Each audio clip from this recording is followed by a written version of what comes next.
Здравейте, скъпи зрители! Днес наш гост е очарователната водеща Диана Любенова. Тя прави едно предаване, което има отношение към днешната тема с доктор Сердев. Ще попитам Диана, по-срамежлив ли е българина и българката, защото в Западна Европа нещата са много простички, много човешки, много освободени. Какво е твоето мнение за българина? Нали, наскришом той е пич, страшен и българката, нали, няма грешка, но как е в ефир? Не знам, сигурно съм показала доста неща от себе си в ефир и, както се казва, на публични места. Що се отнася обаче за българката и българина, все още аз мисля, че сме още свенливи, но мисля, че вървим напред. Тоест, мисля, че вече се научаваме се да не сме толкова свенливи, срамежливи, отпускаме се и така. Мисля, че нататък вървим, което е добре. В смисъл, на запад, не на изток. Да, не се връщаме обратно, определено. Защото още от Древна Гърция, дори много преди това, символ на красотата е голото женско тяло и голото мъжко тяло. И това няма някаква тайна. И аз не мога да разбера, защото някакси после приема в България да те излъже твоята приятелка, нали, нещо да те измами, да ти открадне. И това е нещо естествено, е неестествено да се покаже гола, примерно, по телевизията или в списание. Аз трябва да ти призная, че понякога се очудвам колко оскъдни дрехи носи българката, особено в този сезон. А пък когато стане дума за свалянето съвсем на дрехите, т.е. за една така чиста, непосредствена голота, тогава вече сме малко по-различно гледаме на нещата. Да, тук мненията ни съвпадат, защото пак казвам, голото женско тяло, то е символ на красотата и не е случайно всички художници, когато не е имало фотоапарати, са го изобразявали. А тук в България, затова преди малко казах, дали не сме малко повече към изтока, отколкото към запада, някакси странно се разбира, че като се покаже една гола жена по телевизията или списание, кой знае какво става.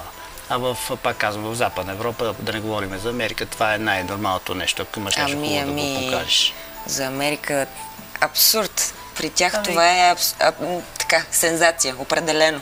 Да, като почнем от Памела Андерсън. Те са много по-консервативни от нас. Порнофилмите те ги правят, аз да си призная често. Правят ги, но това не е средностатистически американец, нали си сещаш? Плейбой и Пентхаус пак в Америка са създадени, нали не са в България. Да се обърнем към доктор Сердев. Доктор Сердев, вие ще представите днешната тема, защото тя е една така специфична, така характерна за жената и вие знаете точните термини. Ние ще говорим за естетиката на външните полови органи, което е тема от естетичната хирургия. Става дума за съвсем образователно предаване, в което се разглеждат методите, показанията, поводите, по които пациентите се обръщат към нас.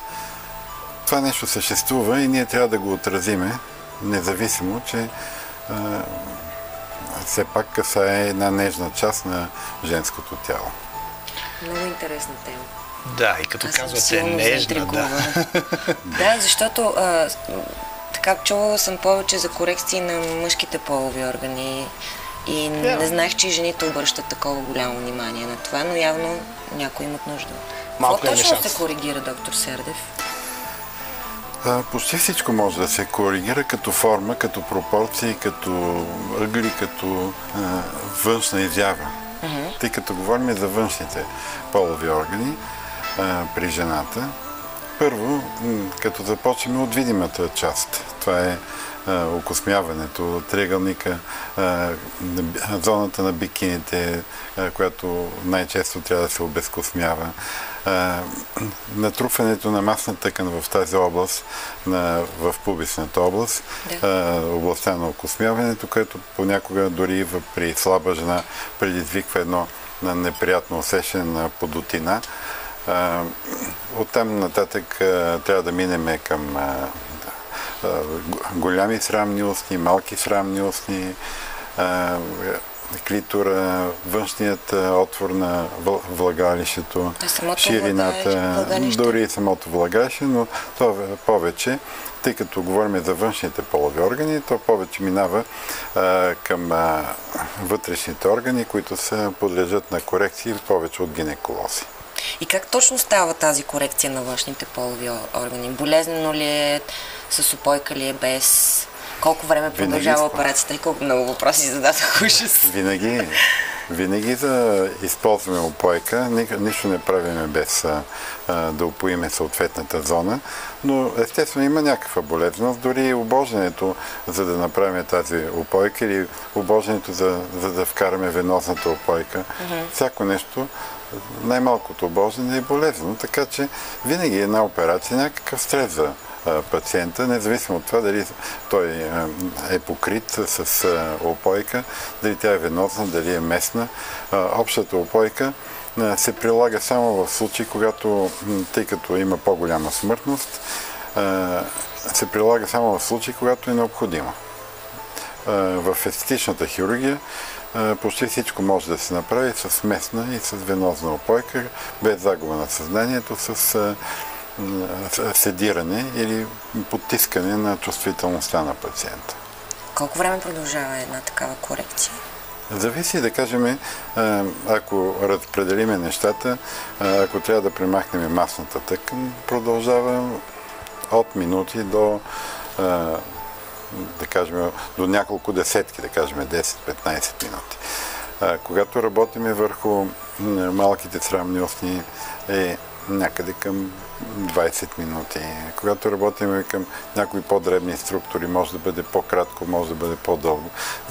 В тази хирургия не се бърза, но и човек не трябва да се бави, трябва да познава нещата, да работи професионално, да прави точно определени неща, които са предварително планирани. Доктор Сердев, каква е най-честата корекция, която вие правите? Какво най-често жените искат да променят в себе си?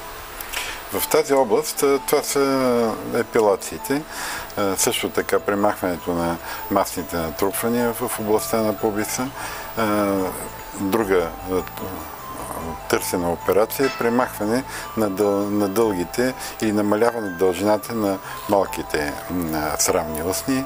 Търси се също така и възстановяване на девствената ципа, търси се стесняване на входа на влагалището.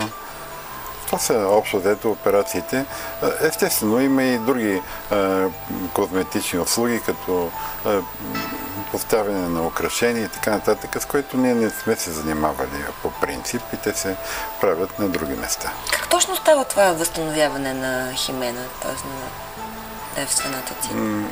Тук вече има значение дали става дума за възстановяване на току-що дефлорирана или нарушена девствена ципа. Много често към такива методи за възстановяване прибягват девойките, които са изнасилени, не биха искали да се чувстват недевствени по този начин. Също така има искания, които могат да бъдат религиозни. Да кажем, при някои религии е задължително жената да бъде девствена по време на сватбата.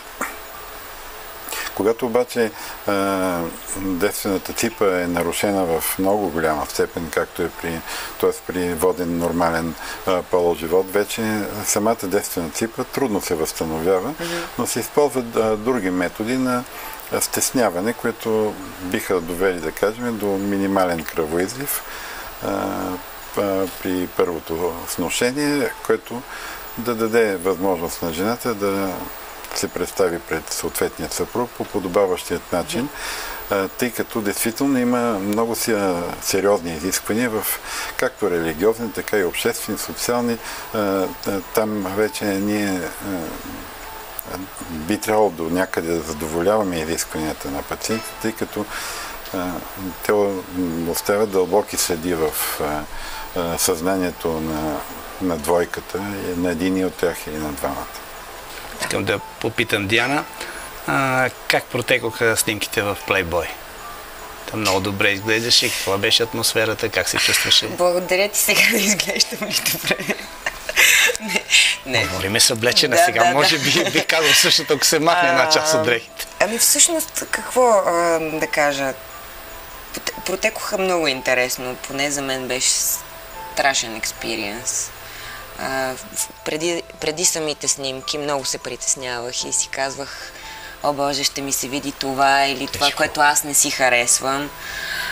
Но в момента, в който започнаха снимките, си казах, нека да се насладя на това, което ще ми се случи, защото няма смисъл да се притеснявам излишно, така или иначе това ще се отрази после на снимките, които, нали, ще се публикуват. Така че аз наистина се насладих на тази фотосесия. Не съм се притеснявала толкова много, след като вече запалиха прожекторите.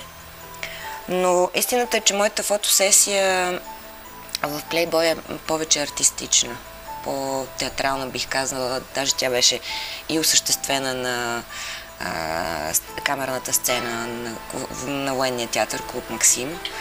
И така да е, аз общо се чувствах в свои води.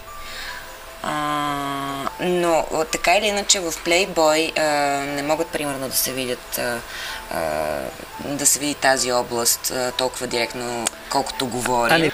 Доктор Сердев, аз така съм имал случаи, където жените си слагат там долу разни скоби, някакви... Пиърсинг. Бих искал да попитам, това не е ли опасно? Всъщност всеки има право да поставя каквото иска и ние трябва да уважаваме правото на другия, на собствени разбиране и собствен живот. Все пак това обаче са чужди тела. Всяко чуждо тяло, независимо по какъв поставени по най-стерилният начин, може да даде процент инфекции при зарастването. В процеса на зарастването, около на създаването на капсула около чуждото тяло, или пък в процеса на зарастване на самата рана, дори да е дупчица от там, откъдето ние сме минали, пак е ранева повърхност, която е доста и навлиза в дълбочина под кожата. Ето защо аз смятам, че такива чужди тела трябва да се поставят в стерилна обстановка. Не вярвам в студията за татуиране да имат такава стерилна обстановка и стерилни методи.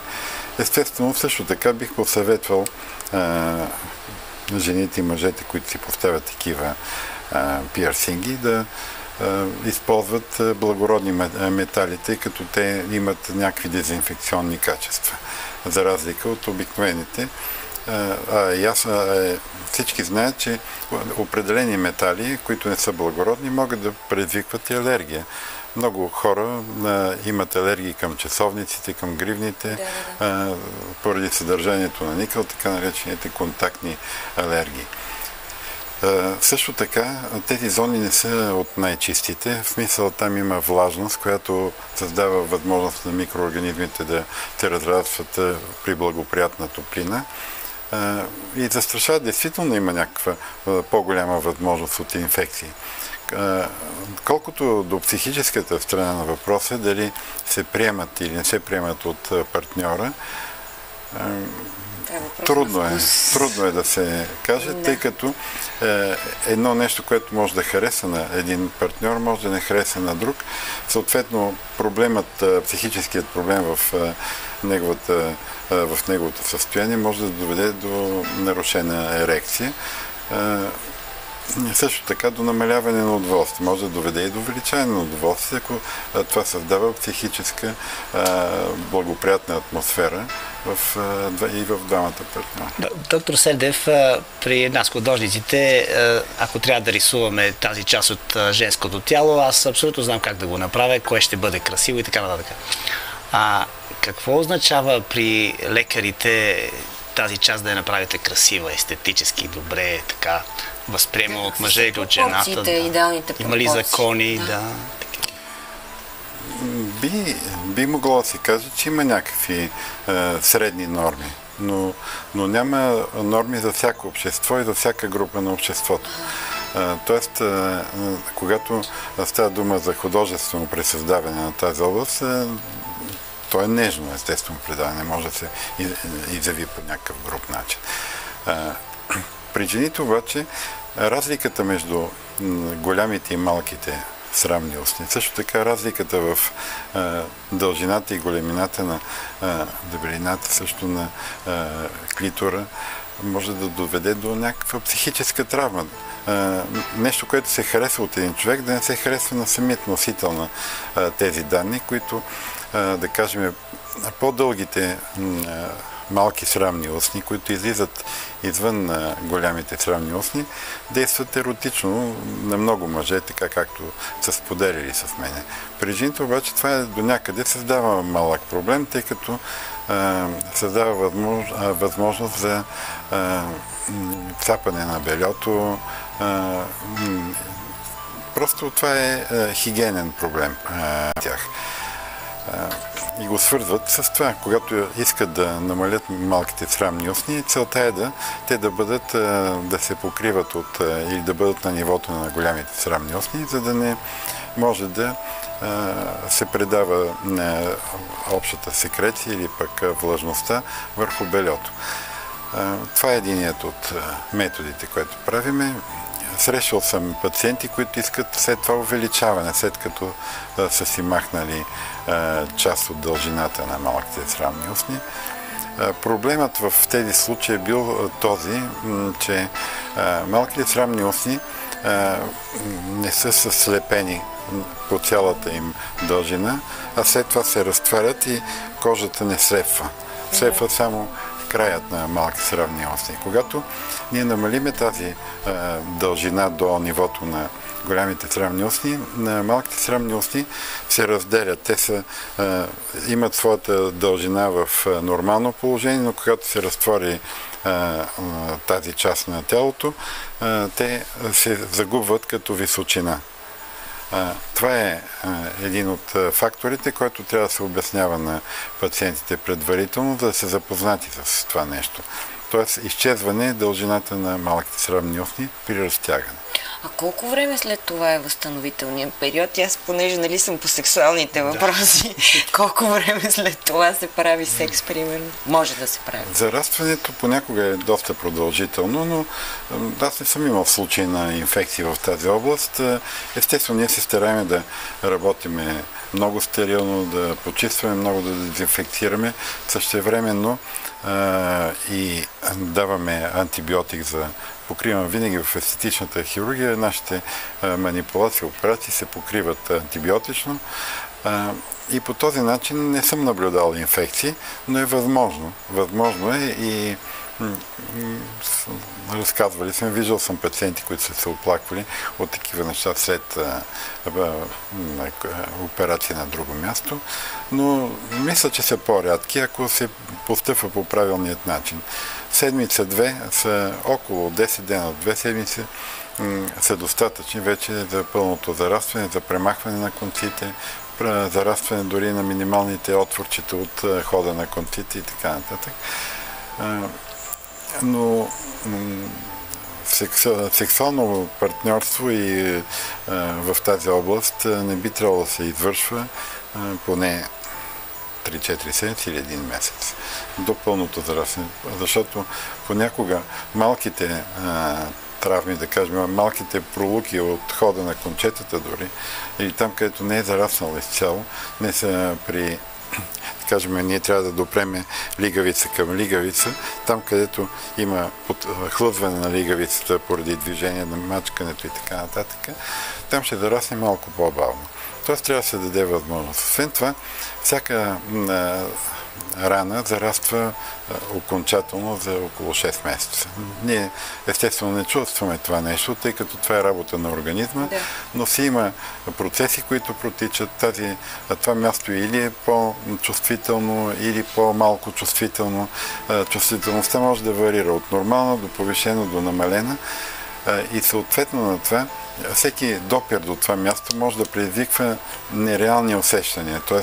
временно променени усещания и да доведе до нежелание или неохота на пациентката да изпитва такъв допир. Кажем, повишената чувствителност понякога е неприятна. Намалената чувствителност също може да доведе до психически разстройства в пациентката, тъй като тя може да сметне, че е загубила част от удоволствието и от чувствителността. Възможно ли е при такава манипулация да се загуби чувствителността?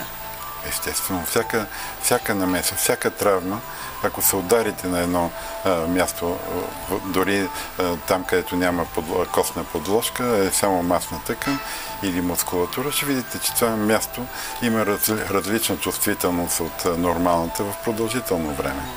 Дори при всяка, независимо от обема на операция, независимо от място на операцията, около една година имаме такива процеси, които си продължават с тялото и се демонстрират с усещане за мървучкане, изтръпване, пробождане, които са само от време на време, такива временни явления, но се описват от пациентите и те се безпокоят и обикновено търсят, за да споделят тези усещания.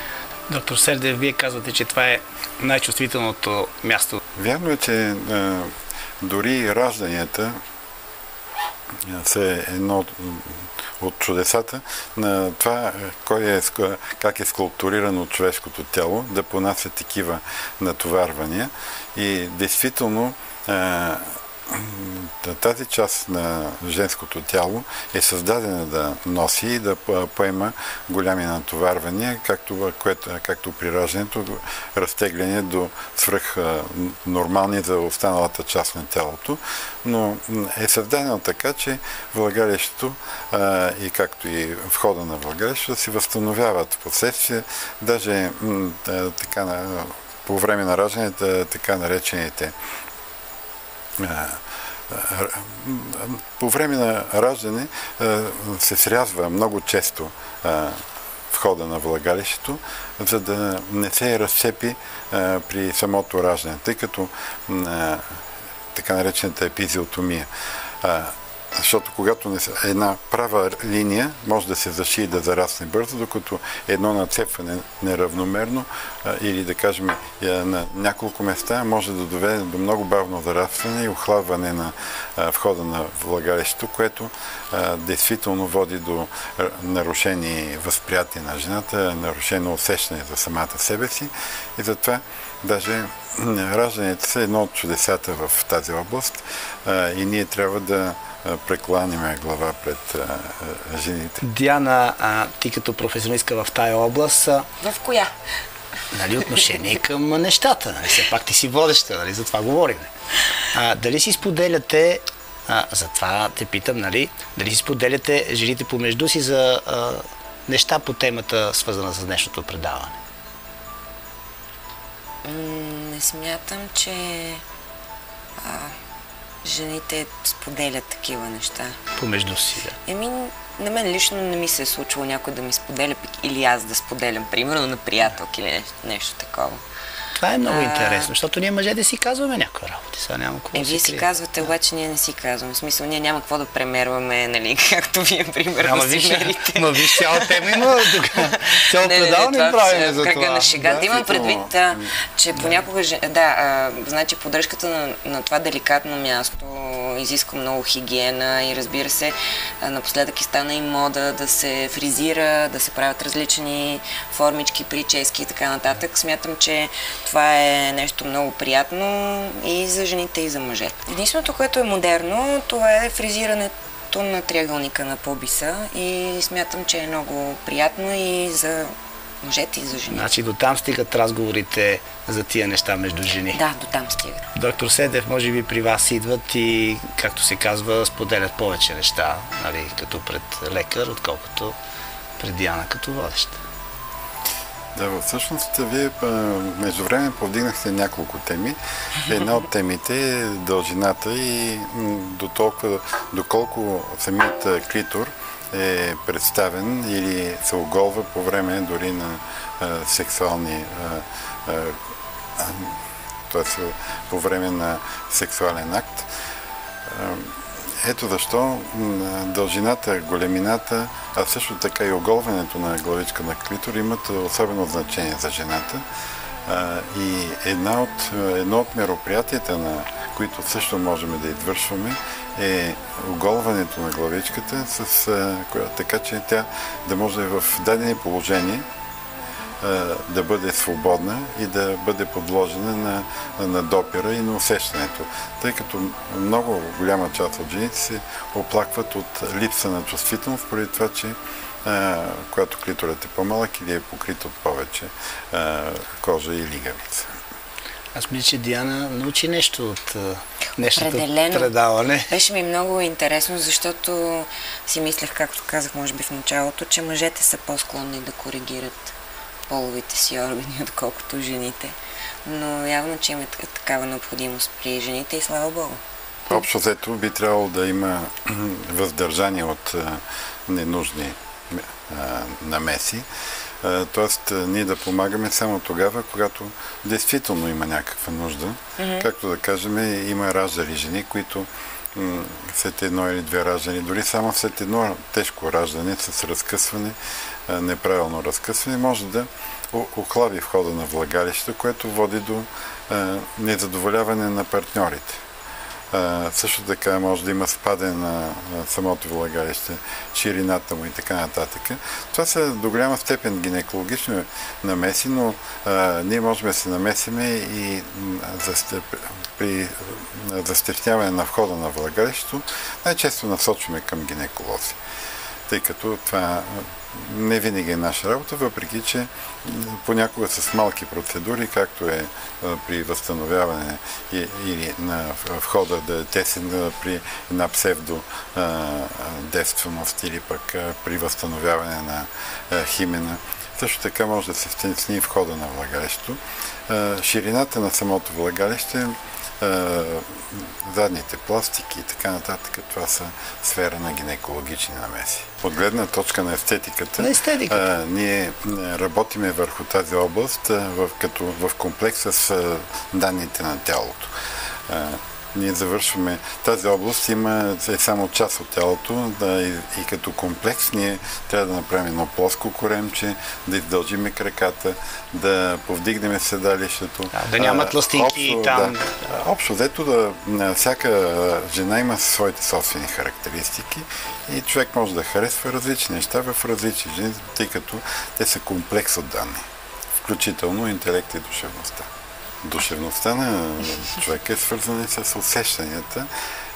Нашето цяло тяло е покрито с кожа, която ни дава хиляди усещания. Го каза доктор Сердев.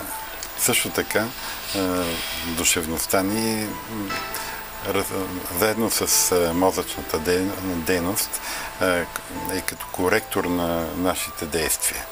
Тоест, ние може да имаме мозъчна дейност, но тя е коригирана от душевността. От това дали човек е по-взискателен към себе си, дали е по-отворен към обществото, дали е свенлив, дали не е свенлив. Тоест, нашите изяви винаги имат един коректор, който е душевността.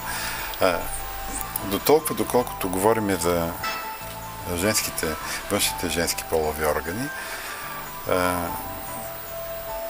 най-доброто е, ако жената умее да поддържа и да разбира собственото си тяло, най-доброто за мъжа е да харесва жената, за да може за партньора мъж да харесва жената и всичко в нея, за да може, и както каза Бинчев, да харесва душевността и нейните качества като интелект. И тогава вече се получава един завършен образ, който действително ни кара да се влюбваме и да бъдем подвластни на такава красота.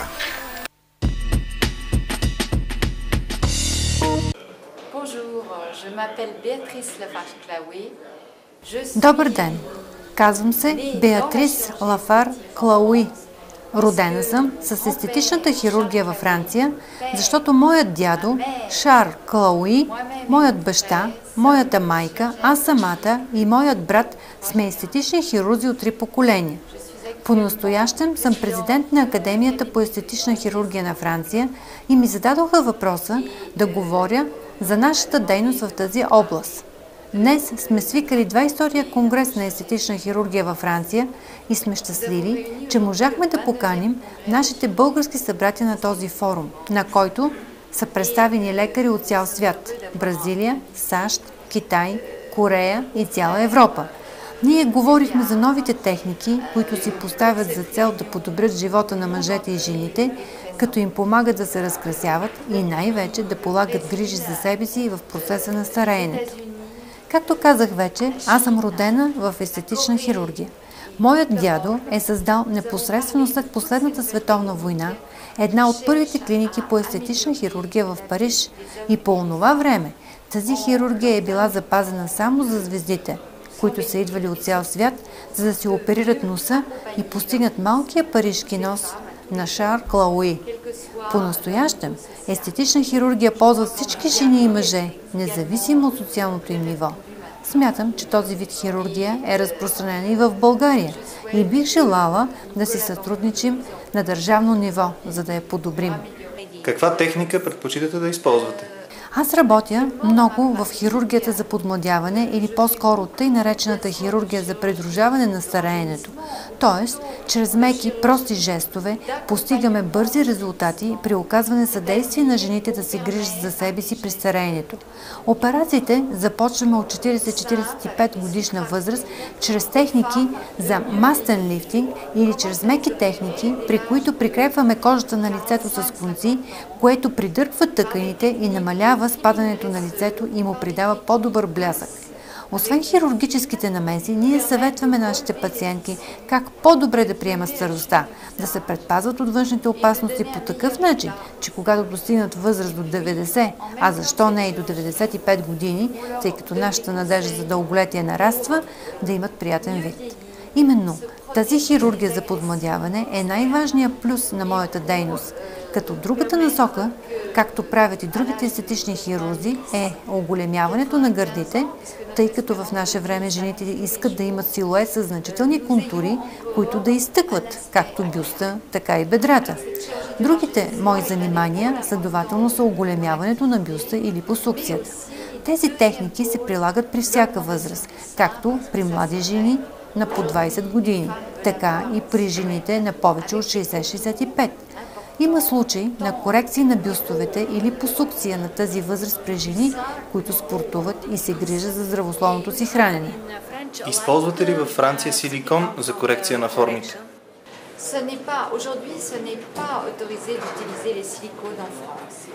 По-настоящем във Франция не е разрешена употребата на силикон.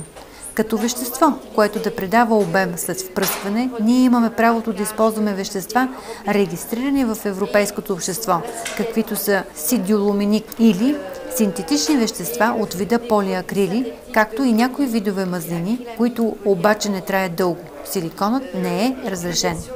Познавате ли техниката на доктор Сердев? Техниката на доктор Сердев е много интересна. Ние го поканихме, за да ни говори по този въпрос, защото смятаме, че тези меки и прости жестове, даващи възможност с малки срезове по кожата да се получи повдигане на лицето на нивото на бузите или на веждите, представлява техниката на бъдещето. Доктор Сердев е изработил специален конец, с който, според неговия опит, дава добри и най-вече трайни резултати. Това, разбира се, ни интересува и ние изчакваме този материал да получи европейско одобрение, за да го изпробваме. За нас беше особено интересно да се запознаем с неговата техника. Какво желаят да променят младежите и жените във Франция? Много пациентки, които идват при нас, не винаги знаят какво желаят и ни питат какво може да се направи, за да се подобри състоянието им. Така, че самият хирург дава мнението си. Жените се консултират било за очите, защото са загубили блясъка и погледа си и трябва да се обърнат към методите на подмладяващата очите хирургия, чрез прибавяне на мазнина или чрез промяна ъгъла на очите, било за лицето или тъй наречената хирургия за загуба на профила. При промяната на лицето също може да се прибави мазнина, за да се възстанови формата, или пък се използват конци като тези на доктор Сердев или други подходящи, чрез които се издърпва кожата. Трябва обаче да се подчертае, че само конците не са достатъчни и че трябва да се прилага и класическата хирургия, която е все по-мека, но и с по-добри резултати и с по-малко белези или загуба на коси и която е все повече естествена. Какво сътрудничество може да се осъществи между френското и българското дружество по естетична хирургия? Разбира се, ние можем да работим в рамките на едно сътрудничество между двете дружества и можем да организираме общ конгрес, като това би било чудесна възможност за обмяна на опит. Това ще ни позволи да напредваме заедно в услуга на пациентите ни и в прилагането на нови техники, по-прости, по-бързи, по-ефикасни и даващи по-добри резултати. Всичко това при по-тясно сътрудничество. Добре дошли в България! Много благодаря за вашата покана. Ние ще дойдем целият борд на директорите на нашата Академия по естетична хирургия с най-голямо удоволствие при осъществяването на необходимите условия. Благодаря.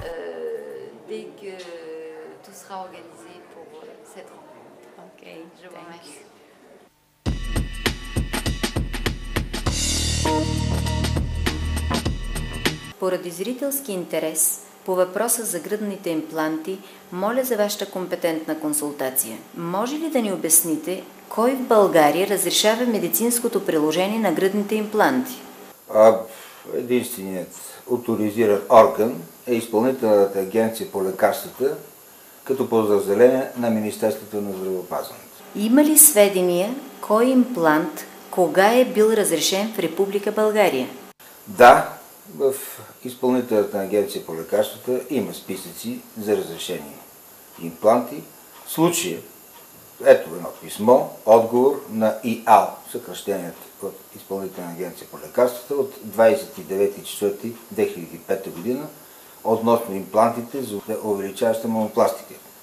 В това писмо конкретно се съдържа следното. Първо, за периодът от 1994 година до 1998 година не е имал друг разрешен за употреба в Република България имплант за увеличаване на бюста, освен полиакрил амиден гел. Второ, датите на валидност на разрешенията за употреба в България на имплантантите за увеличаване на бюста на фирмите притежатели Ментор, Маган, ПИП, Евросиликон са посочени в таблица номер 1. Ментор от 21.11.2001 година, Маган от 26.7.2001 година, ПИП от 26.1.2004 година и Евросиликон от 08.03.2004 година.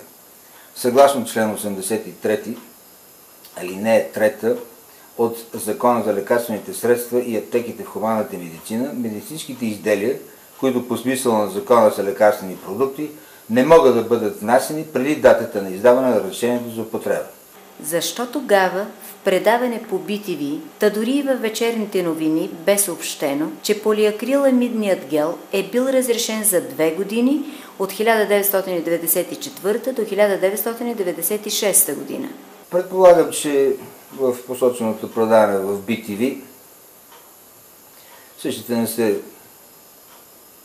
разполагали с необходимите данни относно възможността за употреба на гела, но съм категоричен, че полиакрил-амилният гел, съобразно посочените по-горе данни, е бил разрешен от 1994 до 1998 година. Това означава ли, че преди 2001 година единственият разрешен имплант е бил полиакриламидният гел? Категорично да. През периода 1994-1998 година единственият разрешен имплант е бил полиакриламиден гел. Тоест, силиконови импланти не са били разрешени в този период? Това значи ли, че те са били забранени тогава? Категорично да, те са били забранени и не са били разрешени съгласно Закона за лекарствените средства и аптеките в хуманната медицина.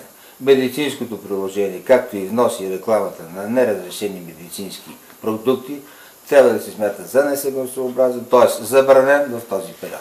Ако един лекар в периода от 1994 до 1998 година е трябвало да увеличи бюста на пациентка, какъв имплант е можел да приложи? Категоричен съм, че единствено инжекционният полиакрил-амиден гел е бил разрешен за този период от време, за мамопластика. Без алтернатива? Категорично, без алтернатива, всичко е много ясно. Скъпи зрители, вие участвахте в една много интересна тема, която надявам се ще има продължение. На имейла, който виждате на екрана, може да зададете всички въпроси, които ние с Диана изпуснахме да зададем на доктор Сердев. Така че гледайте ни всеки четвъртък и всяка събота. Благодаря ви за вниманието.